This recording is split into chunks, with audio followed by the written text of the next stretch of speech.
My name is Cindy Kravatz. I am the gifted support teacher, elementary gifted support teacher for the Penn-Delco School District.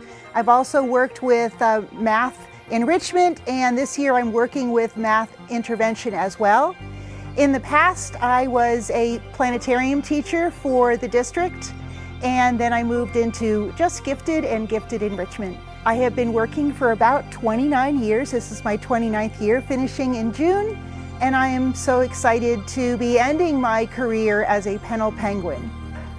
So earlier this year, as I was thinking about things that I could work on with my students, and there was a Lego NASA coordinated plan to learn about the Artemis project.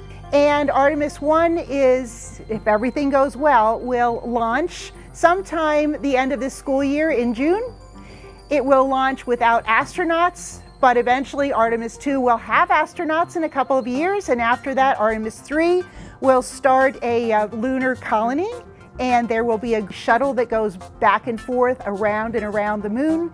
From that we'll go into some Mars exploration, and this is just a great time to have students realize that there's so many things going on, and their dreams and their imaginations can be limitless. So I specifically borrowed the Lunar Rocks for the last 2 weeks. Fortunately, it did tie in with our Artemis coming out on the crawler, and I was able to borrow not only moon rocks, but some meteorites, space rocks that have landed on Earth, and I was able to share them with students. All the students at Pennell had the opportunity the past 2 weeks to look at them, to learn more about the moon. These rocks were collected over 50 years ago by the first astronauts that landed on the moon. So it's a great time to revisit what's going on in science, what's going on in space, what's going on in our planet. I love to teach using hands-on because students learn by not just listening or seeing, but by doing, by reacting. Some of the stations we had were discovering what craters were about, how they were made. We learned about with geoblocks, some patterning and patterns that are in math and science.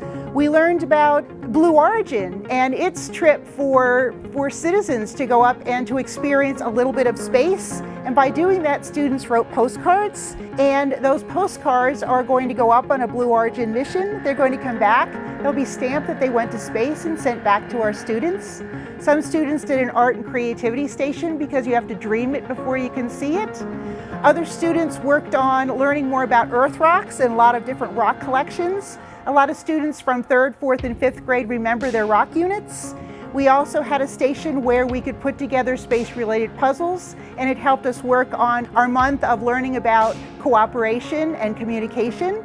My dream, my goal or mission for this particular lunar experience for the Pennell students was that, one, when things are happening in the news about Artemis, they could say, oh my goodness, I think we learned about that in school, and did you know? So that connection.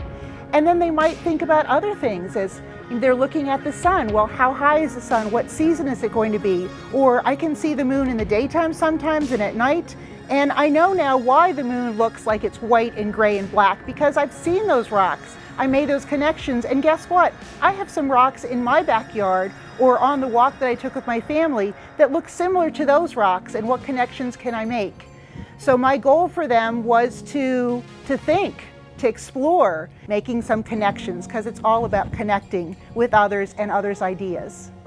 I'd like to thank you for letting me share my joy of science, my joy of space. Thank you for giving me the opportunity to have a reason to loan the moon rocks from NASA. I hope that you're going to continue to just think about the world around you and how things can be.